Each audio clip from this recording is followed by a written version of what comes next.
Assalamualaikum warahmatullahi wabarakatuh.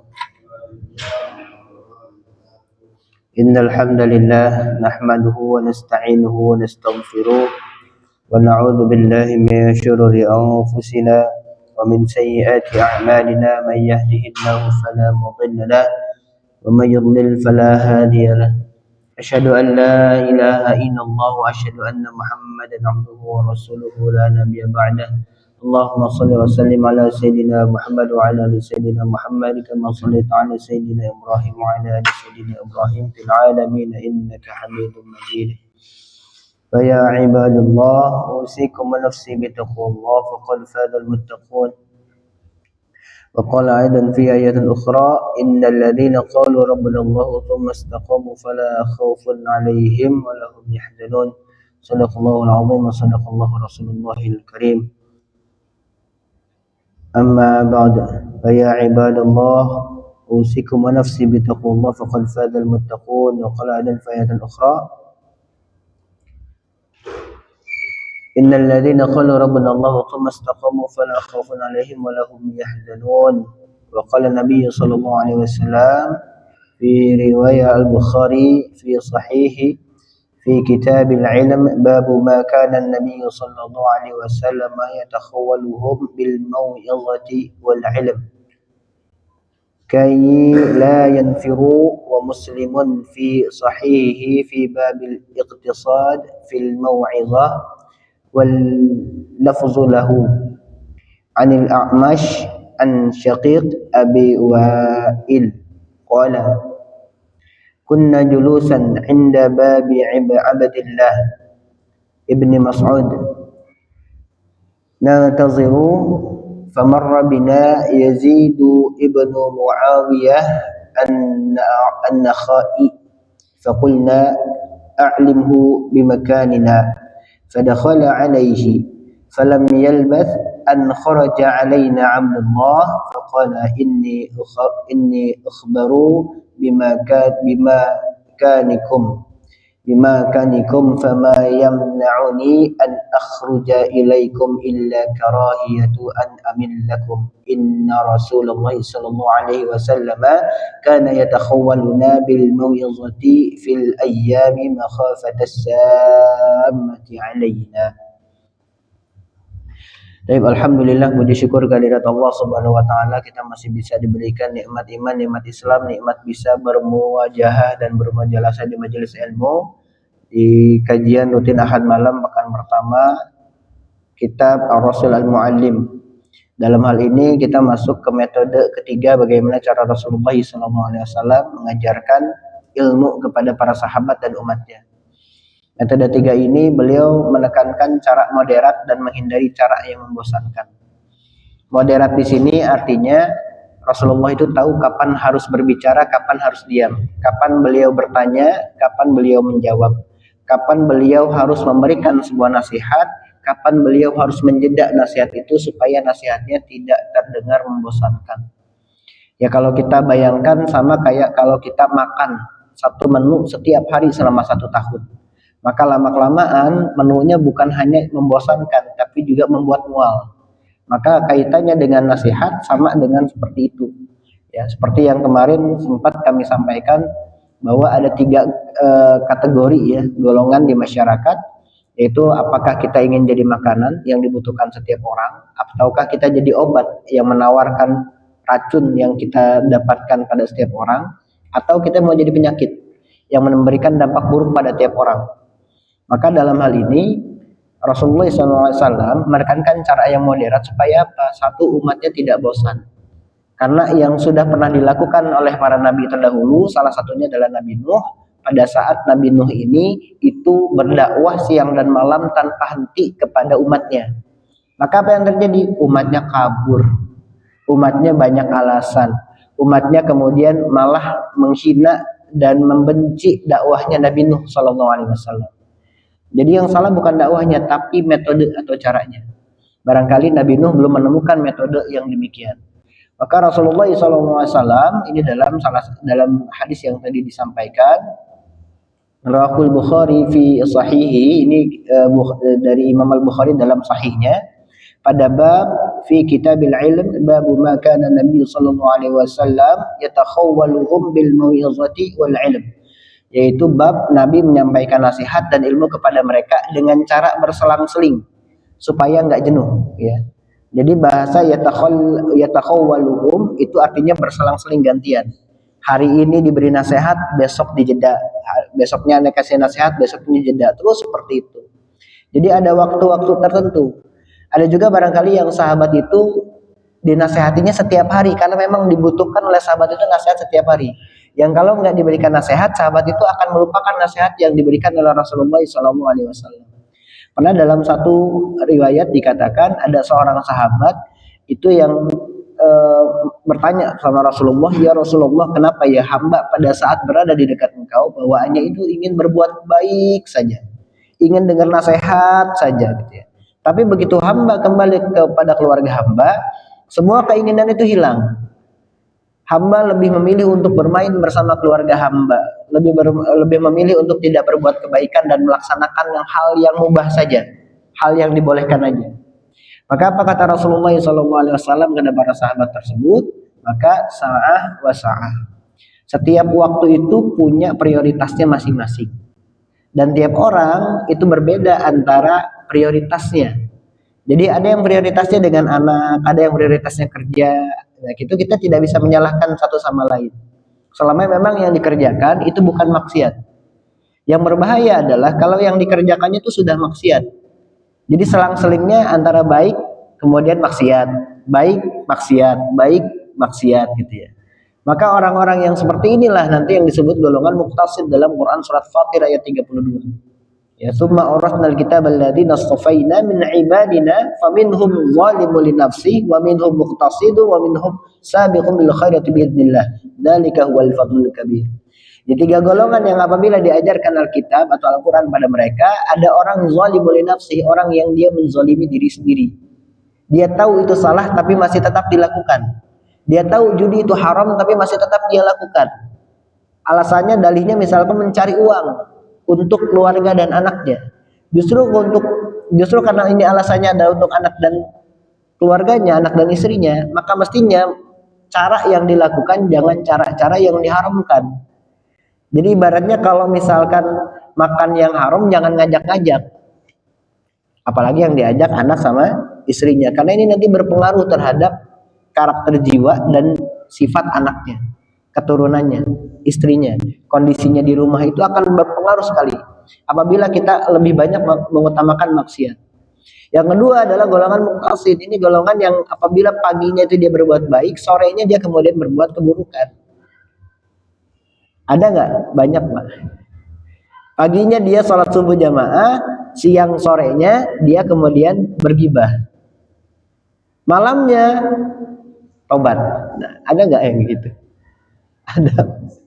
Banyak. Makanya kata Imam Al-Ghazali, tidak ada dosa yang besar, ya tidak ada dosa yang besar kecuali diiringi dengan istighfar. Ya. Kita ya tidak ada dosa yang kecil apabila dilakukan setiap hari. Ya nggak ada dosa yang kecil apabila dilakukannya setiap hari. Tapi nggak ada dosa besar kecuali diiringi dengan taubat, itu kata Imam Al-Ghazali di kitab Ihya Ulumuddin ya.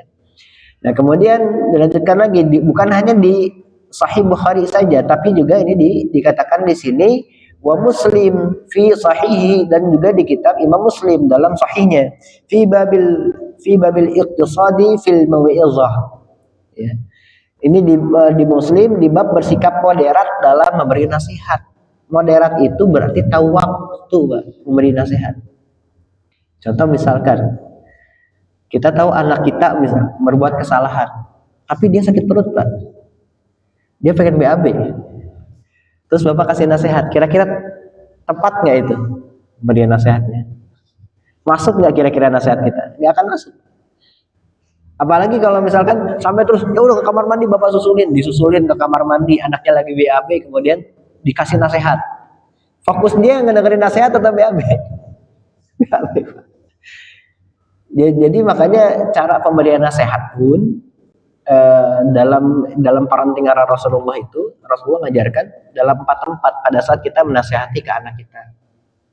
Pertama, pada saat dia sakit, ketika dikasih obat sakit gitu kan. Nah di situ adalah cara memberikan nasihat. Dan nasihat di sini akan masuk. Yang kedua, pada saat dia menjelang tidur. Yang kedua, pada saat dia menjelang tidur. Ini setengah-setengah sadar. Nah itu kasih nasihat Pak di situ. Ya, kasih hadis, kasih apa gitu kan, suruh hafalan gitu. Itu masuk Pak nanti dalam bawah sadar dia. Apalagi yang usia-usianya mungkin di bawah 5 tahun gitu, itu masih masuk. Yang ketiga, dalam perjalanan. Ya, ketika dalam perjalanan, kadang naik mobil, kadang naik motor, atau kita lagi jalan kaki, lagi santai dengan dia, maka ini adalah momen penting pada saat kita mau ngasih nasihat. Biasanya ada momen anak pada saat di motor gitu ya, ya dominannya kita kan pakai motor ya antara anak. Biasanya mereka lebih banyak tanya tuh ketika di motor, lebih banyak tanya. Dan apa yang diingat adalah apa yang diucapkan kita ketika di motor, ketika di kendaraan. Jarang sekali, apalagi kalau dia lagi main kita kasih nasihat, itu pasti nggak masuk, pasti nggak masuk. Sama aja kayak kita ketika kita sedang mengerjakan sesuatu, tiba-tiba dikasih nasihat, maka tidak fokus pikirannya, konsentrasinya kepada orang yang memberikan nasihat. Ya. Nah, yang keempat, pada saat habis sholat, ini bagus sebetulnya, habis sholat, tapi lihat juga ya kondisi anaknya. Atau pada saat lagi ngaji ya, ngaji bersama, lagi baca Quran bersama. Nah itu mau'izatul hasanah itu, atau nasihat yang baik itu akan lebih masuk pada saat momen-momen itu. Maka kemudian Rasulullah memilih cara berselang-seling seperti ini. Makanya kata Imam Muslim, ini ada di mau'izah ya, di babnya beliau ngasih bab khusus terkait babil iqtisad fil mau'izah ya. Iqtisad itu berada di tengah-tengah, moderat ya. Wal lafzul lahu ya. Kemudian dengan redaksi Muslim ini ada kisah dari A'mash bersumber dari Syaqiq Abu Wa'il ya. Seperti berikut ya. An Syaqiq Abi Wa'il qala kunna julusan 'inda babi Abdullah. Kami itu telah duduk di sisi pintunya rumah Abdullah. Abdullah di sini berarti Abdullah bin Mas'ud. Kalau ada nama sahabat disebutnya Ibnu ya, depannya Ibnu, berarti nama depannya itu Abdullah. Ini untuk memudahkan para periwayat untuk membedakan mana yang dia Abdullah yang dimaksud. Ya, Abdullah bin Mas'ud sebutnya Ibnu Mas'ud.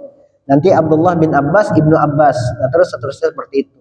Jadi kalau dikatakan Ibnu Abbas saja, berarti nama depannya pasti Abdullah. Ya. Nah, kemudian dikatakan ketika nunggu di luar, ya, keluar di Abdullah bin Mas'ud nunggu di luar, mereka nantaziruhu, mereka nunggu ya. Nunggu, bahasa Arab itu intazir, menunggu mereka. Ya, ada kata na di sini, nantaziruhu berarti yang nunggu bukan satu orang, tapi lebih dari satu orang. Karena na di sini dia menyatakan nahnu itu kita, kami, berarti lebih dari satu. Kata ganti orang ketiga ya. Ketika itu kemudian Amarra bina Yazid bin Muawiyah an-Nakhai faqulna ya. Kemudian ketika itu Yazid bin Muawiyah an-Nakhai melintas nih. Fakulna, maka kami kemudian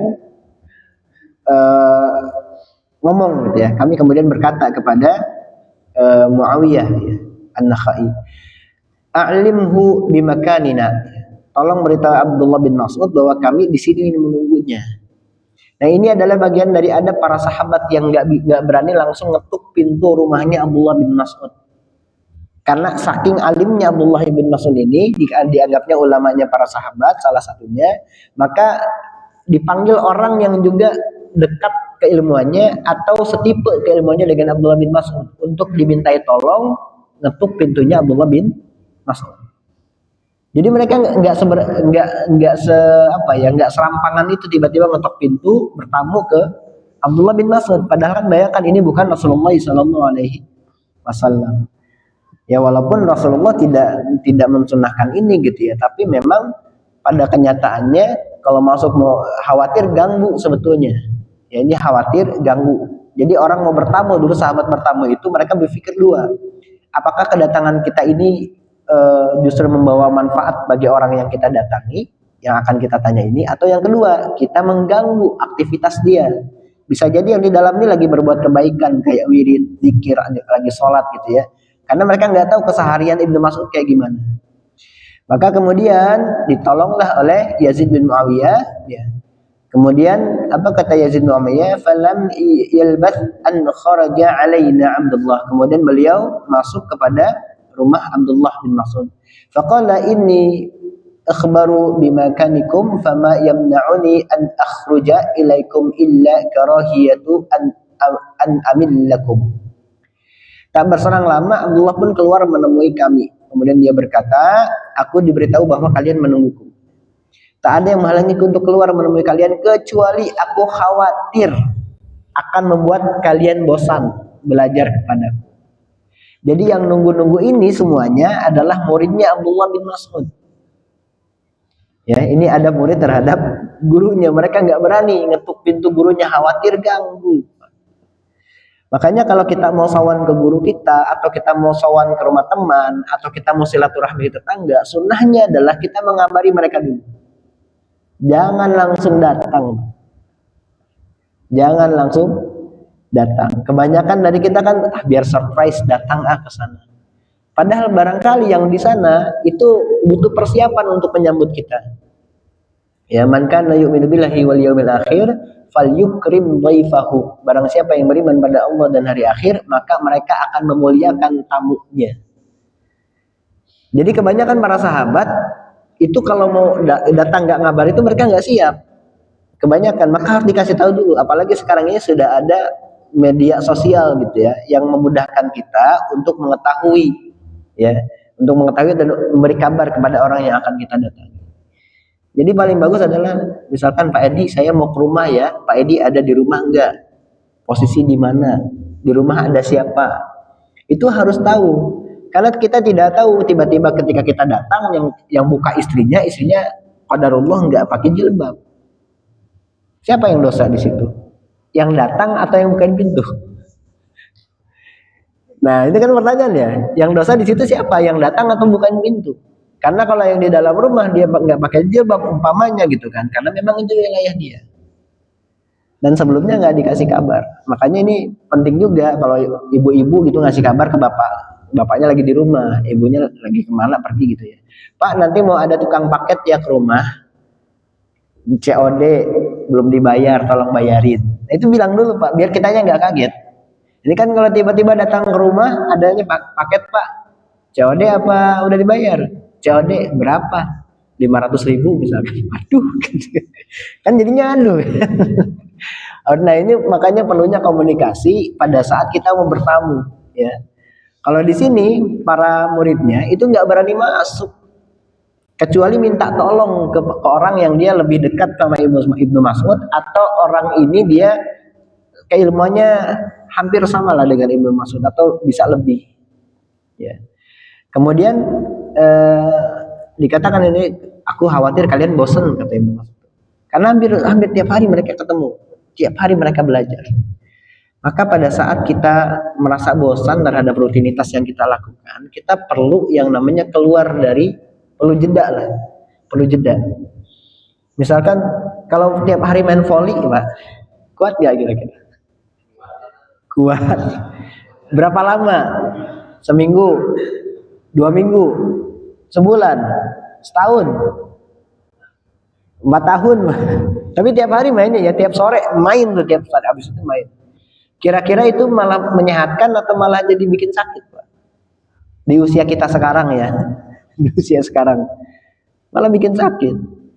Makanya segala sesuatu yang berlebihan itu, apa kalau ada pepatah Cina tuh bilang begini, yuji bifan. Segala sesuatu yang berlebihan itu nggak bagus. Ini pepatah Cina, Pak. Kalau saya salah mungkin yang orang Cina yang paham bahasa Cina bisa luruskan ya. Dan saya pernah dengar itu, yuji bifan itu adalah segala sesuatu yang berlebihan itu nggak bagus. Ya makanya seperti yang saya analogikan di awal, kalau misalkan kita makan dengan jenis makanan yang sama setiap hari selama 1 tahun penuh, maka apa yang terjadi? Kita bukan lagi suka dengan makannya, bukan lagi mual, tapi jadi benci, bahkan mungkin trauma sama makanannya. Nah ini yang terjadi kalau kita memberikan nasihat kepada orang-orang terdekat kita, Itu setiap ketemu kita ngasih nasihat aja. Misalkan setiap ketemu saya tuh, saya nasehatin terus. Itu kan lama-lama bosan, Pak. Lama-lama jadi menjengkelkan ya, kalau bahasanya itu annoying. Ya, ini apa sih Ustaz nih, tiap ketemu pasti ngasih nasihat, ngasih nasihat. Nah, hal ini kan ada orang yang dia kalau dikasih nasihat terus-menerus itu bukan malah jadi bagus, tapi malah jadi pembenci gitu. Ya, akhirnya yang dibenci dakwahnya, cara dakwahnya. Isinya barangkali bagus. Tapi cara dakwahnya ini yang nggak diselingi antara nasihat, kemudian dengan ngobrol yang nggak penting gitu ya. Kan kadang-kadang ngobrol yang nggak penting itu bisa jadi penting, Mbak. Kenapa? Kalau kita niatkan untuk tarkul ma'asyi. Kalau kita niatkan untuk menghindari maksiat. Kita ngobrol yang nggak penting, ngobrolin apalah, ngobrolin Pokemon, kayak ngobrolin bola, atau ngobrolin olahraga gitu kan, ngobrolin hobi. Itu kan obrolan yang nggak penting, yang sebetulnya nggak ada hubungannya dengan akhirat. Tapi bisa jadi penting kalau niatnya itu adalah kita untuk tarkul ma'asyi. Ngobrol yang nggak penting itu bisa jadi alat untuk kita mendapatkan pahala, karena dengan ngobrol penting itu di waktu yang sama ada orang yang lagi mencuri, ada orang yang lagi berzina, ada orang yang lagi berbuat maksiat, sementara kita melakukan hal yang nggak penting. Maka yang hal nggak penting ini menjadi penting, ya, karena niat tadi. Nah, kemudian apa kata Ibnu Mas'ud? Ya. Inna Rasulullah sallallahu alaihi wasallam kana yatakhawwaluna bil mau'izati fil ayyami makhafatas sammati alaina. Ya, sungguhnya Rasulullah itu juga ngasih nasihat kepada kami dengan cara yatakhawwaluna, selang-seling, hari demi hari menjaga agar kami tidak bosan. Ya. Nah, ini penting sekali menjaga kontinuitas, ya, menjaga istiqomah kita dalam kebaikan. Karena memang sebaik-baiknya dari ibadah itu bukan yang dilakukan 1-2 kali. Karena misalkan tahajud tapi 1-2 kali. Sebagus-bagusnya ibadah adalah yang istiqomah. Meskipun ibadah itu kecil. Meskipun hanya kita sekedar sholat sunnah setiap pagi, sholat sunnah duha misalkan. Ya, walaupun itu ya hal yang biasa menurut orang, tapi karena kita istiqomah di situ adalah itu ibadah terbaik. Jadi yang paling sulit adalah kita istiqomah dalam hal ibadah. Sulit sekali, Pak. Sulit sekali. Ya. Apalagi setelah istiqomah ibadahnya, yang paling lebih sulit lagi menjaga apa? Menjaga hati kita agar tetap ikhlas, tidak tergoda dengan omongan orang. Kata Sayyidina Ali bin Abi Thalib dalam kitab Tanbihul Ghafilin karangan Imam Laits As-Samarqandi, beliau mengatakan di babul ikhlas, ikhlas itu bisa terbakar. Ini satu hadis sahihnya, ikhlas itu terbakar. Aku khawatir pada kalian itu akan syirkul asghar, kata Rasulullah itu. Apa ya Rasulullah syirkul asghar itu? Wa huwa riya. Itu adalah riya. Riya itu mengharapkan balasan pada selain Allah. Kata Sayyidina Ali, ada 4 kriteria atau 4 tahapan orang itu bisa kena riya. Kalau misalkan kita ada di posisi ini nih, 1, 2, 3, 4 atau enggak salah satunya, ini kita udah harus mesti hati-hati. Artinya keikhlasan kita selama ini, istiqomah kita beribadah itu keganggu. Pertama adalah orang yang pada saat dia sendirian dia malas ibadah karena nggak ada orang. Nggak ada orang akhirnya baca Al-Qur'annya Bismillahirrahmanirrahim. Tiba-tiba satu orang lewat, melihat, langsung berubah suaranya, Bismillahirrahmanirrahim. Alhamdulillahirabbil alamin. Yuk, lewat kan. Nah, yang ketiga, udah lewat melihat, karena mendengar suara kita bagus, mampir. Masya Allah, Pak, suaranya bagus banget. Belajar di mana? Enggak, saya cuma bisa itu doang, Pak. Coba Pak bacain lagi, dibacain lagi nadanya beda. Bismillahirrahmanirrahim. Beda lagi, Pak, lebih keren ini kan. Itu yang ketiga. Nah, ini yang keempat nih yang sering terjadi. Yang keempat yang sering terjadi dan kita menganggap bahwa ini itu bukan sebab riya. Ini kata Sayyidina Ali. Kata Sayyidina Ali yang keempat ini adalah kita mengurangi atau menghentikan amal ibadah kita karena sudah ada orang yang mencela atau ngomongin kita. Jadi udah istiqomah segala macam, tiba-tiba oh, itu kan tadi yang muji ya, tiba-tiba ada yang datang. Alah Pak, dia mah tiap hari emang kerjanya gitu. Kalau nggak ada orang, suaranya nggak begitu Pak. Kalau Bapak lewat kayak begitu tuh suaranya langsung dirubah. Akhirnya berhenti dia baca Qur'annya. Ah, sialan nih. Mentang-mentang saya ini, padahal saya ini hafal Quran. Saya kan cuma pengen baca Al-Quran doang. Gara-gara omongan itu akhirnya berhenti dia murajaahnya, berhenti dia baca Quran di depan orang. Padahal tadi istiqomah, misalkan tiap sore gitu kan di depan rumah baca Quran. Tapi gara-gara omongan itu dia berhenti. Maka yang terjadi adalah dia sudah kena riya. Ini kata Sayyidina Ali dalam kitab Tanbihul Ghafilin Babul Ikhlas. Itu di kitab Tanbihul Ghafilin itu artinya itu peringatan untuk orang-orang yang lalai. Itu bab pertamanya itu bab ikhlas, Pak. Bab pertamanya bab ikhlas. Dan disitulah kemudian Sayyidina Ali mengatakan 4 hal tadi. Dan yang terakhir ini yang kita anggap, saya nggak mau ke masjid dah. Kenapa emang? Bapak itu badannya bau. Kalau saya di sampingnya, mana dia sering ini lagi, pengen berdiri di samping saya. Nggak jadi saya ke masjid, sholat di rumah aja. Ini udah masuk riya. Kenapa? Karena kita berharap balasan orang lain terhadap kita. Ini balasannya sini bukan yang baik aja, tapi balasan buruk juga. Ya, ini bukan balasan baik aja, tapi balasan buruk juga. Mengharapkan pujian dari orang itu biasa. Tapi ketika ada orang mencela, kemudian kita mengurangi amal kita, ini sudah masuk kategori riya, kata Sayyidina Ali bin Abi Thalib rahimahullahu ta'ala. Ya. Jadi ini adalah metode ketiga Rasulullah. Pada saat beliau menyampaikan sebuah ilmu, maka beliau menekankan cara yang moderat, tahu situasi, tahu orang yang diceramahi, orang yang dinasehati, tahu kapan waktu yang paling tepat untuk memberikan nasihat tersebut. Untuk apa? Menghindari supaya yang mendengarkan itu tidak jadi bosan. Sama juga lihat kondisi, ini kondisi malam, Ustadz jangan lama-lama, 10 menit, 15 menit beres, siap gitu. Siap. Ya 10 menit, 15 menit beres. Makanya memang ini kita belajar ar-rasul al-mu'alim itu banyak yang mudah-mudahan ilmu yang kita dapatkan. Itu saja barangkali untuk malam ini. Mudah-mudahan Allah Subhanahu wa taala senantiasa membukakan dan memberikan hidayah kepada kita untuk senantiasa mencari ilmu, dan ilmu tersebut jadi ilmu yang bermanfaat karena kita amalkan. Dan setelah kita amalkan, ya mudah-mudahan Allah memberikan keikhlasan kita dan istiqomah di dalamnya. Amin ya Allah ya rabbal alamin. Hadanallahu wa iyyakum ajma'in. Allah wafiq ila aqwamit thariq. Wassalamualaikum warahmatullahi wabarakatuh.